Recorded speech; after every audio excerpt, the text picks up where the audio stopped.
أعوذ بالله من الشيطان الرجيم. بسم الله الرحمن الرحيم. وإذ استسقى موسى لقومه فقل اضرب بعصاك الحجر فانفجرت منه اثنتا عشرة عينا قد علم كل أناس مشربهم كلوا واشربوا بسم الله ولا تعثوا في الأرض مفسدين. وإذ قلتم يا موسى لن نصبر على طعام واحد فادع لنا ربك يخرج لنا مما تنبت الأرض من بقلها وقصائها وفولها وعدسها وبصلها قال تستبدلون الذي هو أدنى بالذي هو خير اهبطوا مصرا فإن لكم ما سألتم وضربت عليهم الذلة والمسكنة وباءوا بغضب من الله ذلك بأنهم كانوا يكفرون بآيات الله ويقتلون النبيين بغير الحق ذلك بما عصوا وما كانوا يعتدون. صدق اللہ العلی العظیم.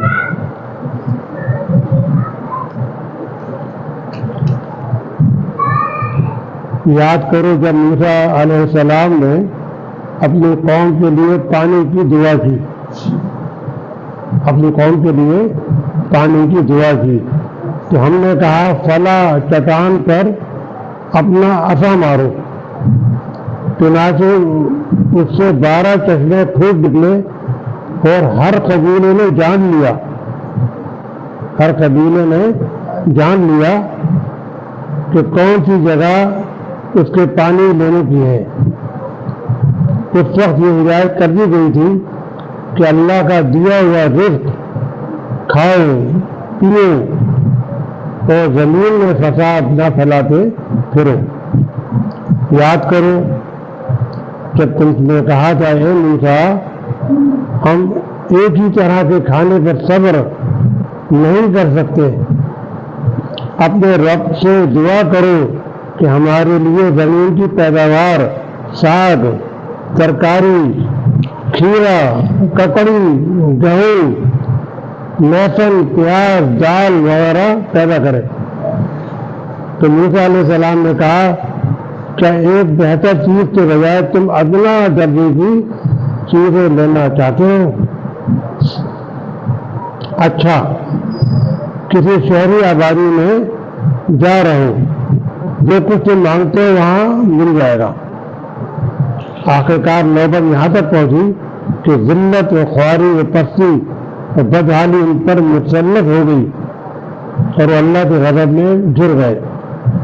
یہ نتیجہ تھا اس کا کہ اللہ کی آیات سے کفر کرنے لگے اور پیغمبروں کو ناحق قتل کرنے لگے.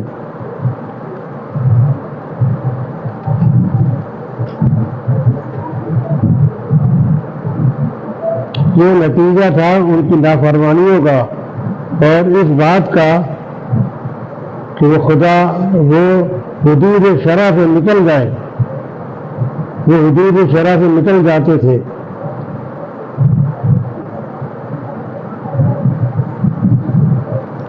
تمام حضرات محترم ساتھیوں سے گزارش ہے نبی مہربان صلی اللہ علیہ وسلم پر درود پاک کا ایک تحفہ نذرانہ پیش کریں. اللہم صلی علی محمد وعلی آل محمد کما صلیت علی ابراہیم وعلی آل ابراہیم انک حمید مجید.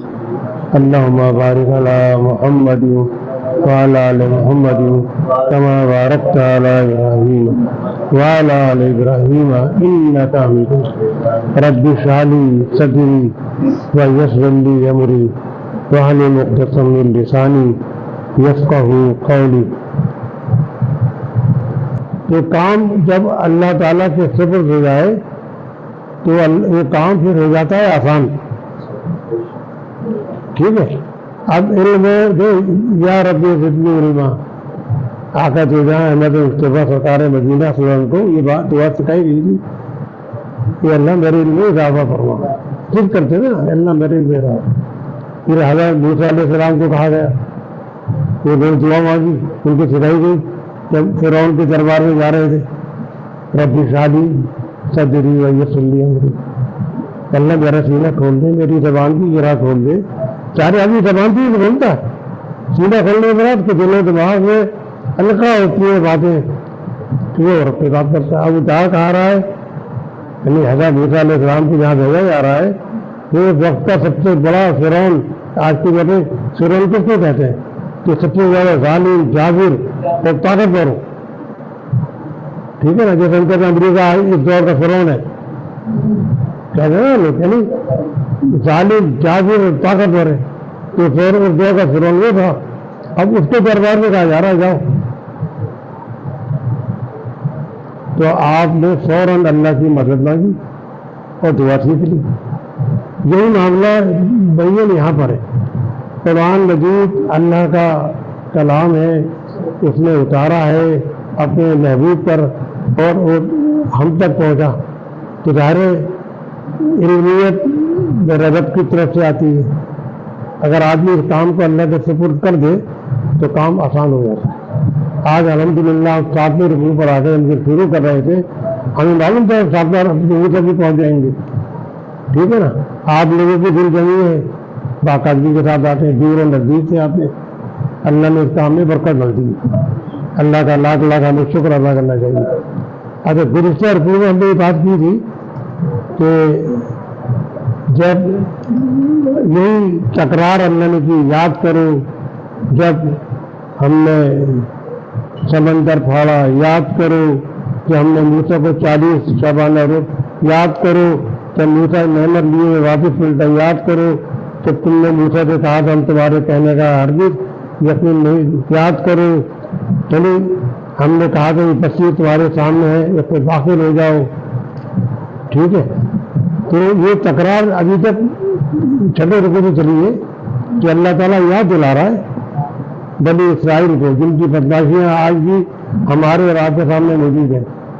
کب قرآن مجید آیا کب اللہ نے ان کی خباستیں اور ان کی بدماشیاں اور ان کی چال بازیاں اور دین دشمنی اور انبیاء کا معاملات جو انہوں نے کیا وہ اللہ تعالیٰ بیان کر رہے ہیں. اب 7ویں رکوع میں آ کے اللہ تعالیٰ فرما رہے ہیں یاد کرو جب موسیٰ نے اپنی قوم کے لیے پانی کی دعا کی آ گئے حضرت موسیٰ علیہ السلام کے پاس روتے پیٹتے تو موسیٰ ایسا بولتے نہیں جیسے یہ احسان کر رہے ہیں. اکثر ہمارے بھی لوگ سمجھتے ہیں عبادت کر کے اللہ کے راستے میں احسان. حالانکہ احسان تو میرے رب کا ہے کہ اس نے ہم کو اس لائق سمجھا کہ اپنے گھر بلایا نماز پڑھائی. تو یہ کہ اگر موسیٰ سے ایسا تکرار کرتے ہوئے جیسے یہ احسان کر رہے ہوں تو موسیٰ اپنے رب سے تو ہمیں پانی چاہیے.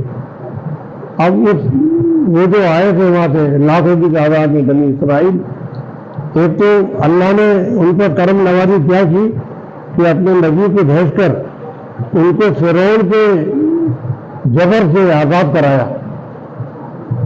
ٹھیک ہے. اور پھر فرعون کو بغیر فوج سے غرق کر دیا. ٹھیک ہے. پھر اللہ تعالیٰ نے ان کو سیروں پہ بھیجا اور وہاں بھیجنے کے بعد ان کو آباد کیا. اب تو پورا کھلا چہرہ تھا. صحیح ہے نا. وہاں کوئی خیمے تو لگے نہیں تھے محل تو بنے نہیں تھے جہاں کا یہ قیام کرتے. کھلا آسمان جب اللہ نے دیکھا کھلا آسمان ہے تو چہرہ کی گرمی تو آپ کو معلوم ہی کیسی ہوتی ہے. تو اللہ نے کیا ان پر آسان کیا کہ ان کے اوپر بادل مستقل طور پر طاری کر دیا. بادل جو آپ نے دیکھا وہ شدید گرمی ہوئی اس کی شدت ختم ہو جاتی ہے. خود اللہ قرآن میں فرما رہے ہیں اگر ہم ایسا نہیں کرتے تو یہ صحرا کی گرمی میں مر جاتے. اللہ نے ان کو بادل جو ہے وہ لا کر ان کو ایک اچھے ماحول میں زندگی بسر کرنے کا تو موقع دیا. کہیں اللہ احسان یاد کرا رہا نا. جب انہوں نے پانی کا تقاضا کیا اسی انداز میں, اس سے پہلے انہوں نے بھوک کا, آدمی کو بھوک لگتی ہے نا تب کچھ دیر کے بعد, تو اللہ نے کیا کیا مانو سلوا اتار دیا ان کے لیے. اللہ نے یاد دلایا اب تمہیں یعنی ہر حرامی دیکھا نا آپ کو بیٹھ کے کھلا رہا اللہ, کہ ہمیں آپ کو بھی مشقت کرنی پڑتی ہے نا. آپ بازار سے آٹا خریدتے ہیں, سامان خریدتے ہیں, ایک ڈیوٹی آپ پوری کرتے ہیں, ایک ڈیوٹی آپ کی بیوی. آپ آٹا خرید کر لے کے جاتے ہیں, آٹا بنتی ہے, ایسے ہی ہے نا, وہ روٹی بناتی ہے. آپ فروٹ بازار میں سبزی جو خریدتے ہیں تو دونوں مشقت کرتے ہیں تو کھانا بنتا ہے. یہاں تو اللہ ان کو بٹھا کے کھلا رہا ہے. رات کو سوتے ہوئے صبح اٹھتے ہوئے ان کو گوشت نہیں ملتا ہے کھانے کو, بٹر کی شکل کا, تو دانے بھی ملتے ہوئے سبے کو بھولو اور کھاؤ جیسا مرضی ہے. اب انہیں پیاس لگی کھا کر پھر آ جائے. نہیں آج بھی ان کے ساری یہ جگہ جب آدمی اپنے کسی بڑے سے بات کرتا ہے تو اس میں آگے بھی ان کی ساری ہوتی ہے. جناب والا ابھی یہ بھی کہہ سکتے تھے نا, اے موسیٰ علیہ السلام آپ اپنے رب سے ہمارے لیے گزارش کریں کہ وہ ہم کو پینے کا پانی مہیا کرے. یہ بھی کہہ سکتے تھے اے موسیٰ اب تو رب سے تڑی لگا رہے ہیں, وہ تعالیٰ کو آسان کر رہے ہیں, بدماشی کی جگہ. تو اللہ تعالیٰ نے پھر بھی ان کی اس تب خلقی کو نرجاز کیا اور کہا اے موسیٰ اپنا عصا صلاح چٹان میں مارو. چٹانیں ہوگی آس پاس بہت ساری, تو مخصوص چٹان کا اللہ نے ان کو اشارہ کیا. اب اتنی بڑے جو بنی اسرائیل آئے تھے ان میں 12 قبائل تھے, ہر ایک کا قبیلہ الگ تھا. جیسے اپنے ہوتے ہیں نا الگ الگ خاندان ہوتے ہیں, کوئی شیخ ہے, کوئی انصاری ہے, کوئی ہے نا, تو ان کے بھی 12 قبیلے سے قبائل ہے. قبائلی عرب کی جو آبادی ہے وہ قبائل پر مشتمل ہے نا. تو حضرت موسیٰ علیہ السلام نے چٹان پہ جب اپنا عصا مارا تو 12 چشمے پھوٹے, اور اللہ نے جس انداز میں چشمے جاری کیے اس سے ہر ایک کو اندازہ ہو گیا کہ چشمہ میرا ہے. کہ بتانے کی ضرورت نہیں پڑی کہ بھائی یہ فلاں قبیلے کا ہے, یہ فلاں قبیلے کا ہے, یہ فلاں کا ہے. ایسا نہیں کہا گیا کہ بھائی یہ جو پانی کی لائنیں آ رہی ہیں نا, کوئی مہربان بھائی کی لائن یہ ہے, نسیم بھائی کی یہ ہے نا, بشیر بھائی کی, ایسا تو نہیں ہے. آپ نے خود پہچان لی, اللہ تعالیٰ نے آپ کو اس بات کا شعور عطا فرمایا کہ بھائی تمہارے پینے کا جو پانی ہے وہ یہ ہے, تاکہ آپس میں تکرار نہ ہو, جھگڑا فساد جرا نہ ہو. آپ جیسے پانی پلانے پہ جھگڑا ہم نے پڑھا نا, جو ان کی نظم پانی پلانے پہ جھگڑا, روٹی کھلانے پہ جھگڑا, تو پانی پینے پلانے پہ جھگڑا ہو ہی جاتا ہے, صحیح ہے نا. تو یہاں کی صورت حال یہی تھی کہ ہر ایک کے چشمے انہوں نے اللہ نے جاری کر دیے کہ اب تم پانی پیو اس سے. پھر اللہ فرما رہے ہیں انہیں یہی بتا دیا گیا کہ کون کہاں سے پانی لے گا. پھر اللہ نے اس کے بعد کیا کہا, جب پانی پیا انہوں نے تو اللہ تعالیٰ نے ان سے کہا کہ دیکھو بھائی کھاؤ اللہ کا دیا ہوا رزق جو تم کو دیا ہے, اور پیو, یعنی جو پانی تمہارے مطالبے میں تمہیں دیا گیا ہے, لیکن زمین پر فساد نہ پھیلاتے پھرو. اب آپ مجھے بتائیں, اللہ تعالیٰ جب آپ کو رزق عطا فرما رہا ہے, کھانے پینے کی اشیاء فراہم کر رہا ہے, تو وہ آپ کو یہ تو نہیں کہہ رہا کہ مجھے حکومت پاکستان کی طرح ٹیکس دو کہ میں نے تم کو پانی دیا ہے, ٹیکس دو بھائی, تم کو رزق دیا ہے ٹیکس دو مجھے. اللہ کا مطالبہ کر رہا ہے زمین پر فساد برپا نہ کرو. اس میں بھی اللہ کا کوئی ہے نہیں ہے. یہ ہدایت جو نہیں اللہ تعالیٰ کی جو مسئلہ ہے وہ اللہ کے لیے نہیں ہے, مخلوق کے لیے، یعنی آپس میں ایک دستے گروگاں نہ ہو. دیکھیں امن و امان ہوتا ہے تو آپ دیکھیں کتنا سکون ہوتا ہے. ایک میں مثال دے رہا ہوں موٹی تھی. جو زمانے میں ہمارے شہر میں فساد کا دورہ گزرا نا 40 سال تک، تو ہر آدمی خوفزدہ رہتا تھا کب ہڑتال ہو جائے، کب علاقہ بند ہو جائے، کب دکانیں بند ہو جائے، تو کب ہم اب جیسے آج کل کا دور چل رہا ہے کہ وہ ہر ایک کو خطرہ ہے گھر سے نکلنے کا، کہ میں معلوم نہیں کیا بوڑھا، کیا عورت، کیا لڑکی، کیا جوان، کیا بچے، کہ کب کوئی ہمیں گن دکھائے اور ہمارا جمع پوری چھین لے. آپ آئے دن دیکھتے ہیں کہ لوگ پیسے نکلنا چاہ رہے تھے، ان کو اندر گھس کر لوٹ لیتے. یعنی امن و امان کا مسئلہ ہے نا، تو لوگ غیر محسوس ہو جاتے ہیں. اس کے بعد کا امن بھی اللہ کی طرف سے ایک اللہ کی نعمت ہے.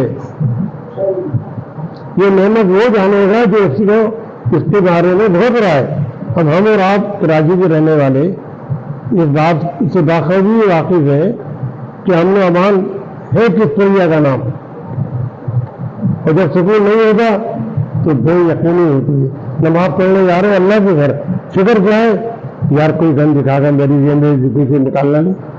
تو دیکھو نا موبائل ٹیلیفون کوئی سامانیہ توج تو نہیں ہے نا، دکھانے کی چیز تو نہیں ہے نا، ضرورت ہے. پہلے کیا گھر میں ٹیلیفون ہوتا تھا، اب ٹیلیفون کے لیے اٹھ کے جانا پڑتا تھا، تو گھر تک نہیں ہوتا تھا. جس کو ہم کہتے ہیں لینڈ لائن، گھر کا فون. اب موبائل سہولت آ گئی کہ اگر آپ کہیں بھی ہیں گھر والے سے رابطے میں، یہ فون کیوں رکھتے ہیں تاکہ خبر کی حالات ایسے ہیں نا شہر کے، ہر آدمی فکر مند ہوتا ہے. لوگ گھر سے نکل کے گئے تو پریشان گھر والے، کوئی بچہ گیا تو گھر والے پریشان کی کب آئے گا. تو موبائل ایک ایسی ضرورت بن گئی ہے کہ لوگ دیکھو جن سے موبائل چھینا جا رہا ہوتا ہے وہ کہہ رہے تھے، ریکویسٹ کر رہے تھے بھائی اس میں میرے دفتر کے کاغذات ہیں، میری کام کی چیزیں بھائی دے دو، لیکن وہ گن پوائنٹ پہ ایک موبائل کے لیے قتل کر دیتے. یعنی امن و امان کتنی بڑی نعمت ہے. اللہ تعالیٰ نے ان سے یہ چیزیں اپنی نعمت ہی عطا فرمائی، تو ان سے کوئی ٹیکس نہیں مانگا حفاظت کے لیے. یا تو جو حفاظتی ادارے ہیں ان کو تو ہم ٹیکس دے کر کہتے ہیں نا ہماری حفاظت کرو، تو حفاظت نہیں ہو رہی ہے. تو یہاں تو اللہ تعالیٰ فرما رہے ہیں کہ نہ زمین پہ فساد نہ پھیلاؤ، امن و امان کرو. یہ بھی اس میں بھی عالم انسانیت کے لیے بھلائی ہے اگر آپ غور کریں. یہ ہے قرآن جو ہمیں بتاتا ہے کہ اللہ تعالیٰ نے ہم پر کتنی کرم نوازیاں کی ہے. قرآن بھیج کر بھی ہمارے لیے فائدہ دیا ہے، اور ہم اتنے غافل ہیں ہم قرآن کو سمجھنا اور پڑھنا ہی نہیں چاہتے. یہ نعمت اب آپ آج آپ نے بات سمجھ لی کہ رزق اور کھانا پینے کے بعد اللہ تعالیٰ آپ کو فساد کرنے سے روک رہا ہے. تو اب آپ ہمیشہ ہوتا ہے کھاتے پینے دیکھو آپ کپڑا کرتے ہیں، آپ نے دیکھا ہوگا کھایا پیا ہنگامہ آ رہا ہے شروع. تو اس بات کو اللہ نے منع فرما دیا. یاد کرو جب تم نے کہا تھا موسیٰ ہم ہر طرح کے کھانے پہ صبر نہیں کریں. اب پھر ان کی بدماشی اللہ بتا رہے ہیں کہ اللہ نے تم کو اتنی اچھی نعمت دی. آپ دیکھیں نا بہت سے گھرانے ایسے ہیں، ابھی یہ لگا نہیں 1 ہفتہ 10 دن ہوئے، آج بھی آبادی میں ایسے گھرانے موجود ہیں جو پورا سال میں انہیں دنوں میں گوشت کھاتے ہیں. مجھے یاد ہے میں PMT میں انجینئر رہا کام کا، تو میرے پاس ایک بندہ آتا تھا عارف بلوچ کر کے نا. تو میں نے اسے پوچھا ایک دن کہ لگا سائیں ہمارے یہاں تو ہماری عورتیں چلی جاتی ہیں چھتوں میں، تو سبزی مل جاتی ہے ہم پکا کے کھاتے ہیں شام میں. کوئی گھر بنا گیا تو اس کا چینل جو بھی ہے ہوا تو گوشت مل جاتا ہے کھانے کو، ورنہ پھر بکرا عید نہیں ملتا. اب آپ مجھے بتائیں آج بھی ایسے گھرانے ہیں جہاں لوگوں کو، یہاں اللہ تعالیٰ انہیں حرام خوروں کو ڈیلی گوشت دے رہا ہے، اور وہ بھی پرندے کا. آپ مجھے بتائیں کہ ہم لوگ بیٹھے ہوئے ان میں کتنے لوگوں نے پرندوں کا گوشت سستا تو نہیں ہوگا. ہم لوگ گائے کا گوشت کھاتے ہیں تو وہی بھاری پڑتا ہے، اور کوئی بیمار پڑ جائے حکیم یا ڈاکٹر کہیں کہ بھائی تمہیں بکرے کا گوشت کھانا ہے تو بیچارہ آدھا پاؤ ایک پاؤ گوشت لینے جاتا کرتا ہے ہڈیاں بنا دو، کیوں؟ ڈاکٹر نے بتایا ہے۔ تو پرندے کے گوشت کا تو تصور ہی نہیں کر سکتا آدمی، وہ تو سے زیادہ قیمتی ہے۔ تو وہ اللہ تعالیٰ ان کو بغیر کا گوشت ڈیلی کی بنیاد پر کھلا رہا ہے، اور یہ ان کی بدماشیاں کیا ہے کہ یہ اللہ سے کہہ رہے ہیں کہ اللہ ہم ایک ہی کھانے پہ صبر نہیں کر سکتے۔ واہ! تو موسیٰ علیہ السلام سے انہوں نے آ کر شکوہ کیا، تکرار کی، اپنے رب سے دعا کرو، خود دعا نہیں کر رہے ہیں، اب موسیٰ سے کہہ رہے دعا کرو۔ حضرت موسیٰ علیہ السلام کو حاجت ہے، اس انداز سے بات کرتے تھے، یعنی ان کی اللہ تعالیٰ بدماشیاں دکھا رہا ہے کہ ان کا انبیاء سے مخاطب ہونے کا معاملہ بھی کتنا زیادہ جارحانہ اور بے ادبی غصہ خان ہوگا۔ ہم تو اپنے معاشرے میں تھوڑا سا کوئی موجود ہو جائے، علم والا ہو یا پڑھا لکھا تو اس کو عزت دیتے ہیں نا، آپ جناب سے ادب سے بات کرتے ہیں۔ وقت کا نبی، وقت کا رسول، جو کتاب جس میں نازل ہو رہی ہے، جو آپ کو آزاد کرا کے لایا ہے، اور آپ اس سے بات کس مخاطب کس انداز میں ہے، ضرورت آپ کی ہے، اور آپ اس سے جا کر اس طرح سے مانگتے ہیں جیسے وہ خدا نہ خاصا آپ کے لیے مجبور ہو۔ ٹھیک ہے، تو کیا ہے، اللہ تعالیٰ اپنے رب سے دعا کرو ہمارے لیے زمین کی پیداوار کیا چاہیے بھائی، انہیں ساتھ چاہیے۔ ہمارے میں نے بھی کیا بتایا، وہ ہماری دنیا سے مجھے کہا قاضی صاحب ہم تو روز کھاتے ہیں ساگ، ترکاری بازار بھی ہے نا، مل جاتی ہے مفتے میں، کھا لیتے ہیں، گوشت نہیں کھاتے۔ اللہ ان کو گوشت کھلا رہا، اس کے بدلے مانگ کیا رہے ہیں، ہمیں ترکاری چاہیے کھانے کے لیے، ساگ چاہیے، کھیرا اور ککڑی چاہیے، اور ہم وہ من نہیں کھائیں گے، ہم تو بھائی کھائیں گے گہوں۔ اب آپ مجھے بتائیں گہوں سے روٹی بنانا کتنا مشکل ہے، پہلے گہوں فصل تیار ہوگی مشقت کے ساتھ، پھر اس کو آپ گہوں نکالیں گے، پھر اس کو چکی میں پیسیں گے، کتنے مرحلے ہوں گے۔ اللہ نے جو ان کے لیے جانے اتارے تھے من کی شکل میں، ساری بھوڑا انہوں نے جمع کیا اور کھا لیا، تو وہ نعمتوں کو کی ناشکری کر رہے ہیں۔ اللہ بتا رہا ہے کفران نعمت کر رہے، شکرانہ ادا کرنے کے بجائے کہ اللہ کا شکر ادا کرتے، بلکہ انہوں نے مطالبے شروع کر دیے۔ اب کہہ رہے جی ہمیں چیزیں چاہیے، اور ہم جو ہے نا، کتاب موسیٰ علیہ السلام نے ان سے کہا کہ کیا ایک بہتر چیز کے بجائے تم ادنا جدی کی چیزیں مانگتے، کیا غلط کہا تھا موسیٰ علیہ السلام نے؟ مجھے بتایا نا، ابھی میں نے آپ دکھا لی 3 آدمی نے کر لی، فرق بیان کر دیا نا دونوں کا، کہاں دیکھ کہاں سبزی والے۔ ہم کیا کہتے ہیں، یار غریب آدمی ہے بیچارہ، بھائی بہت مہنگائی ہے، دال روٹی کھانا مشکل ہو گیا، غریب آدمی کہتا ہے نا بھائی سبزی کھا لے، سبزی بھی گوشت کا تو نام ہی نہیں لیتا آدمی، کیوں؟ گوشت ہر ایک کی دسترس میں ہی نہیں۔ تو آپ ایسے حالات میں اللہ تعالیٰ سے یہ چیزیں مانگ رہے تو کہ اللہ نے ان کو اعلیٰ ورثہ نعمت عطا فرمائی، اور ابھی اللہ نے یہ بات فرمائی ہے اوپر کہ دیکھو کھاؤ پیو، زمین میں فساد، ابھی پھر فساد برپا کر دیا، یہ فساد تو ہے، پھر نبی کو کہیں کر رہے ہو آ کر اپنے، تو ہم موسیٰ علیہ السلام سے کہہ رہے ہیں، انہوں نے پھر بات سمجھایا انہیں کہ دیکھو بھائی کہ تم ایک بہتر چیز کے بجائے تم ادنا درجے کی چیزیں لینا چاہتے ہو، اچھا چلو ٹھیک ہے تمہاری بات مان لیتے ہیں، چلو تمہاری بات مان لیتے ہیں، لیکن یہ چیزیں یہاں نہیں ملیں گی۔ اللہ تعالیٰ تم کو یہ چیزیں اس صحرا میں نہیں دے گا کہ تمہارے لیے یہاں پر زمین کو زرعی بنا دے اور یہاں نہریں بنا دے، جاؤ کھیتی بڑھیا، اس کے لیے تمہیں اب محنت کرنی پڑے گی۔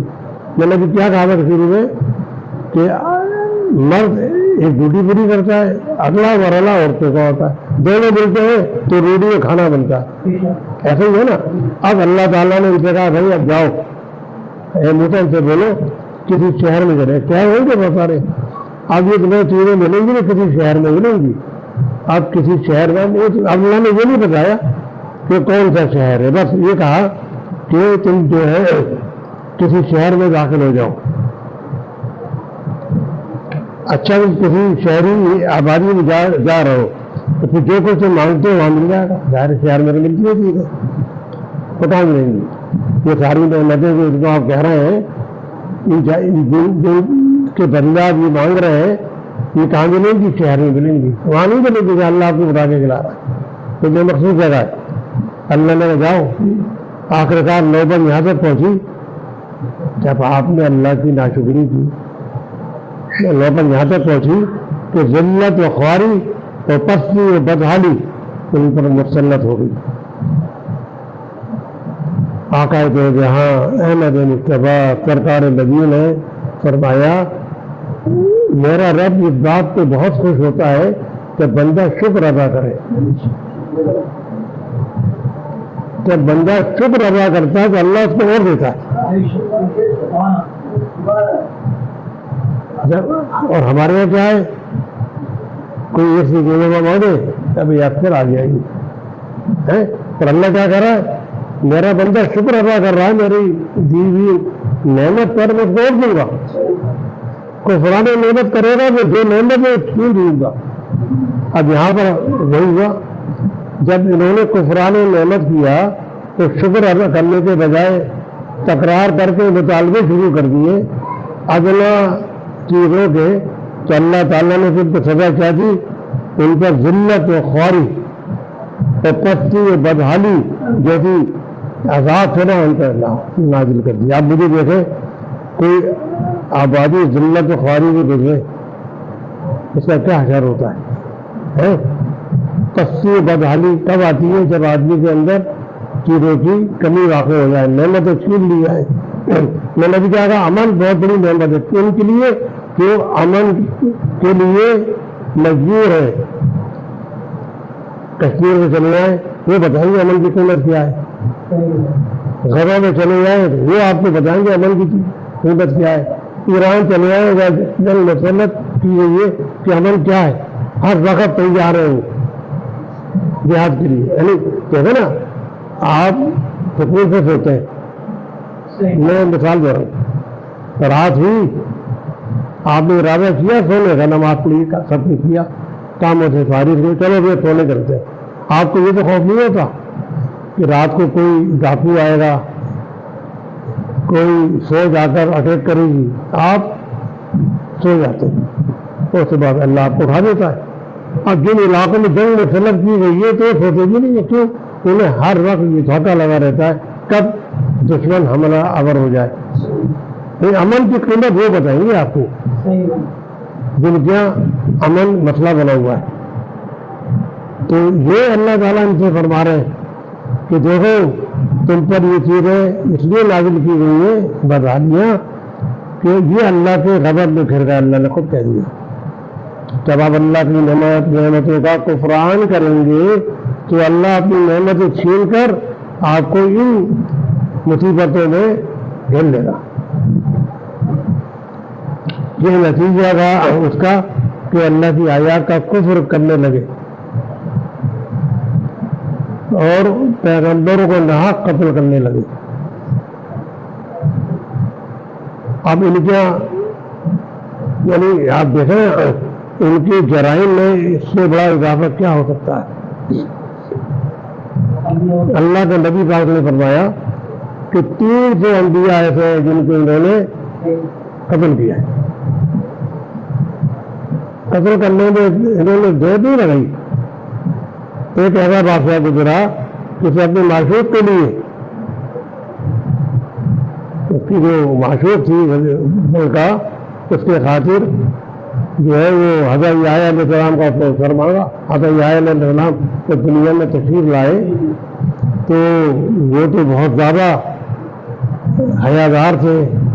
ایک ہوتا ہے نا آدمی کے اندر نفس مسلط ہو قدرتی ان میں چیز پائی نہیں جاتی. نگرانی اٹھا کے دیکھتے تھے ان کے اندر یہ نہیں کہتے صاحب. اور وہ چاہتی تھی کہ یہ میری یعنی راغب ہو میں ان کو لے جاؤں میں ان کو گھیروں. اور وہ اللہ کے نبی سے وہ اس حد تک دشمنی کی اتر آئی کہ اس نے اپنے بادشاہ نے کہا کہ مجھے تو یحییٰ کا سر چاہیے صرف یہ خواہش پر ان بدماشوں کی آپ بدماشی کر رہے ہیں یہودیوں کی. لہٰذا یحییٰ علیہ السلام کا سر کاٹ کے اور باقاعدہ تھال میں سجا کر اس ملکہ کے سامنے پیش کر دیا. یہ ہے وہ بدماش قوم جن پر اللہ تعالیٰ نے ابھی آپ نے پچھلا رکوع پڑھا. یاد کرو اللہ نے کتنی نعمتیں یاد کرائی ہیں. دنیا میں ہم لوگ بھی کسی کے ساتھ معاملات کریں تو کوئی اگر احسان فراموشی کرے یا ظلم کرے ہم بھی یہ بات کہتے ہیں نا ان سے یار ذرا اس وقت کو یاد کرو کہ تمہارے ساتھ ایسا تھا اور ہم تمہارے کام آئے تھے. ہوتا ہے نا. اب اللہ تعالیٰ تو ان کو یاد کرا رہا ہے تو یہ اس اللہ کے بھیجے ہوئے انبیاء کو نبی خود تو نبی نہیں آئے نا بن کر اللہ نے بھیجا نا. جو اللہ آپ کو نعمتیں دے رہا ہے جو اللہ آپ کو عمل دے رہا ہے آپ نے اس کے بھیجے ہوئے پیغمبروں کو ناحق قتل کیا. یہ اللہ نے خود اپنی کتاب میں فرمایا ہے. یہ میں اور آپ نہیں کہہ رہے یہ بات قرآن بتا رہا ہے اور پیغمبروں کو ناحق قتل کیا. یہ تو حق تو ہو ہی نہیں سکتا نبی کو قتل کرنا. دنیا میں دونوں قتل کر سکتے حق و ناحق. آپ لوگوں نے فرمایا کہ امت کے وقت ایسا آئے گا قتل کرنے والا قاتل قتل ہونے والا مقتول دونوں جہنمی. اصحاب رسول کو بڑی رہے گی. فرمایا اللہ کے رسول کچھ بات سمجھ میں نہیں آئی. قتل کرنے والا تو سمجھ میں آتا ہے کہ وہ جہنمی ہے مقتول کی جہنمی ہوا. فرمایا کہ دونوں کی نیت قتل کرنے کی تھی اس کا داؤ چل گیا اس نے اس کو قتل کر دیا. صحیح ہے نا. فرمایا کہ دونوں جہنمی ہیں جبکہ عام حالات میں بات بتائی جا رہی ہے. کون بتا رہے ہیں؟ ہمارے آقا بتا رہے ہیں. اب یہ دیکھ رہے ہیں نا ہم لوگ کہ ایک دوسرے کے لیے لوگ ذہن تیار تھے. وقت ایسا بھی دیکھ رہا ہے نا میرا کام میں اس کو قابو کر لوں یہ قابو کر لوں.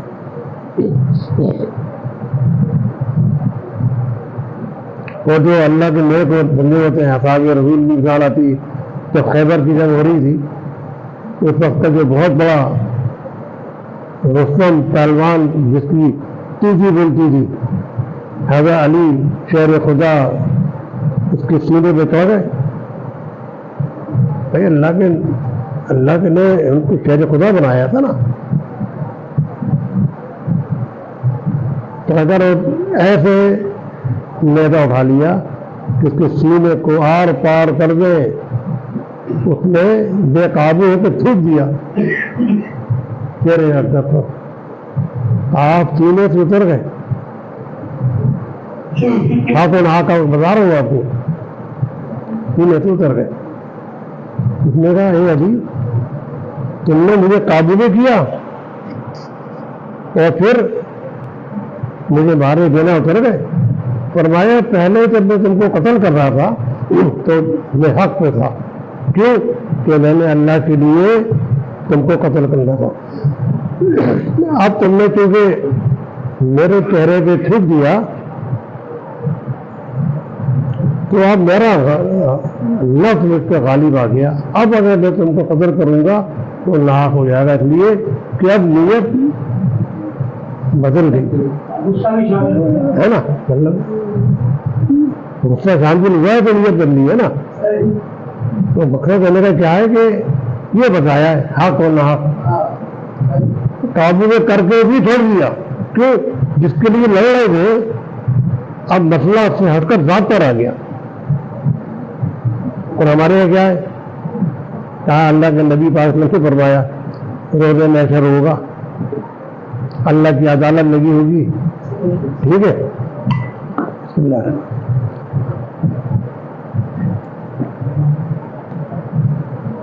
کہ ایک حکمراں عادل بادشاہ لایا جائے گا. کیا کہے اللہ کو تمہارا کیا معاملہ؟ کہ اللہ میں نے حکومت کی عدل قائم کیا اور یہ اپنے وہ گرائے گا. اللہ فرمائیں گے کہ انہیں عدل اس لیے قائم نہیں کیا تھا کہ مجھے راضی کرے. انہوں نے کہا کہ لوگ مجھے عادل کہیں. انما الاعمال بالنیات.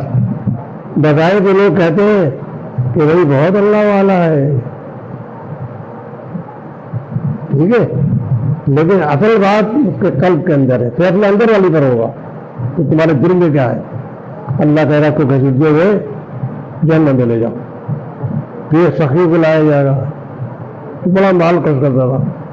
اللہ کہے گا اللہ میں نے یہ تم نے مجھے دیا، میں نے لوٹایا تیرے بندے پر. اور یہ فرمایا اچھا تم نے خرچ اس لیے کیا لوگ اس کو سخی گئے. ایسے شہید کو لایا جائے گا، وہ بھی کہے گا اللہ میں نے تیری راہ میں ایسے جہاں سے غنی سے جمع مردی سے جنگ کی، اپنی جان کو ہتھیلی کے رہ گئے یہاں تک کہ میں اپنی جان کا نذرانہ.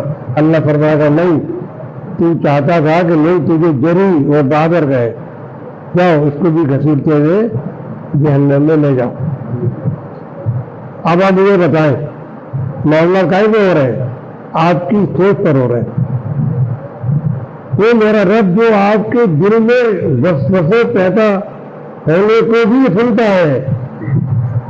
قرآن بتا رہا ہے تمہاری صحت سے قریب. میں نے سنا تھا نا پہلے درس کے اندر یا دوسرے درس میں کہ باپ بیٹے کی جو تکرار تھی تو بیٹا باپ دل میں گھٹ رہا تھا اپنے بیٹے کے حوالے سے.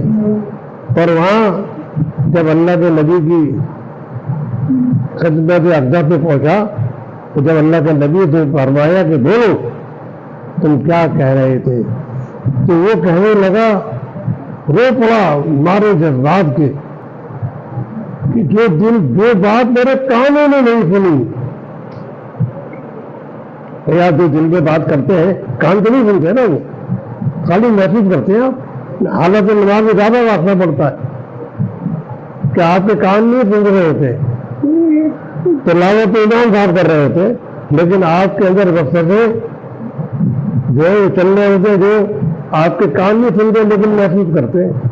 تو کہا کہ جو جس چیز کو کانوں میں نہیں سنا کہ اللہ تو نے وہ بات ہی جان لی.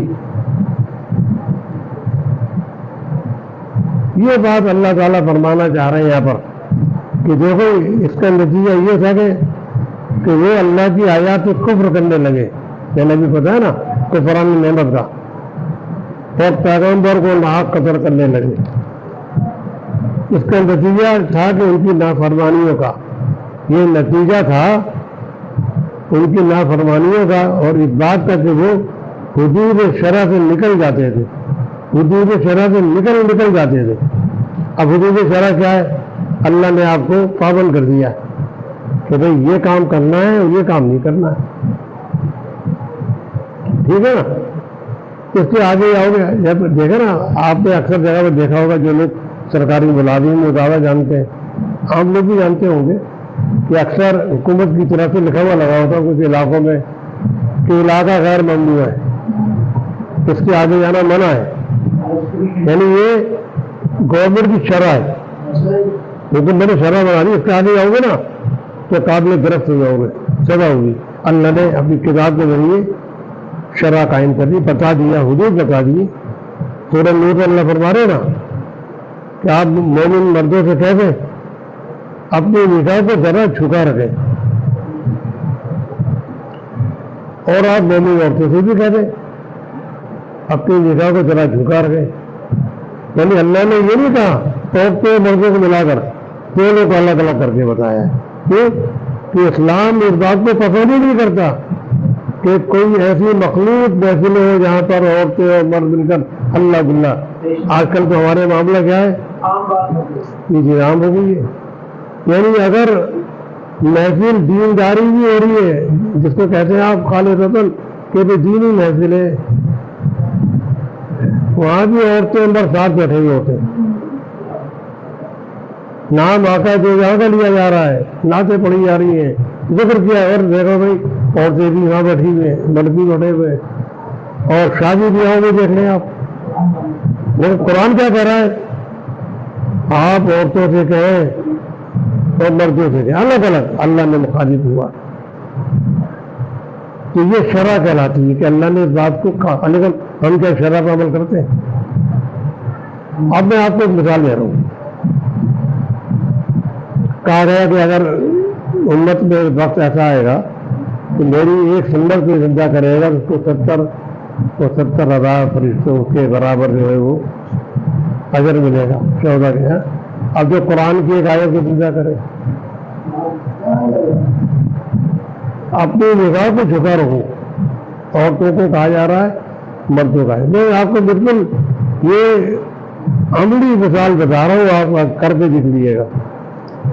آپ جب بازار سے گزر رہے ہو، محفلوں میں جا رہے ہو، وہاں پر عورتیں بھی ہو سجی بنی گزر رہی ہو اور آپ بھی وہاں پر ہو، تو آپ کے لیے نگاہ جھکانا ایسا آپ کو محسوس ہوگا جیسے آپ نے کئی من کا قدم اٹھا لیا ہو. کیوں؟ شیطان آپ کو راغب کرتا ہے، ارے بھائی چلو ایک دفعہ آنکھیں سینک لو. نہیں، لوگوں نے جب گناہ کو کیا کہا ہے؟ گناہ کو پسند کو لے رہے آنکھیں سینک لو. بھائی اللہ کا نور ہے، اللہ ہے. باتیں دیکھیں نا آپ، اللہ کا کیا فرما رہے؟ اپنی نگاہ کو جھکا رکھو. قرآن کی تھی آیت تو اپنی کو امپلیمنٹ کر کے دیکھیں. محفلوں میں جاتے ہیں، بازار جاتے ہیں، آپ یقین کریں میں اپنی تعریف نہیں بیان کر رہا، یہ گلی کے محلے والے بھی آپ کو بتا رہے ہیں. تو میں گھر سے نکلتا ہوں نا تو میری نگاہ جھک جاتی ہے آٹومیٹکلی. اب میں گزرتا ہوں، اب اور کیا گلی کی عمر والی، اب سلام کی آوازیں آ رہی ہوتی ہیں، میں پھر بھی نگاہ اڑا کے نہیں دیکھتا کتنے سلام کیے. اس کے معنی کیا ہوئے؟ آپ امپلیمنٹ کرنا شروع کر دیں قرآن کو اپنے اوپر، پھر سوچ لیں آپ کتنے شعبہ کا ثواب ملے گا. جب ایک سنت پر اللہ اتنا اجر دے رہا ہے، اپنے پیارے حبیب کی ایک سنت پر عمل کرنے پر اللہ اتنا دے رہا ہے، تو اپنی کتاب کی احکامات کو شرع پر عمل کرنے والے کو اللہ کتنا نوازے گا. بس ہم یہی قرآن کی دعوت ہے، یہی پیغام ہے آج کی رکوع کا جو ہم نے ختم کیا ہے 7 رکوع. السلام علیکم ورحمۃ اللہ وبرکاتہ.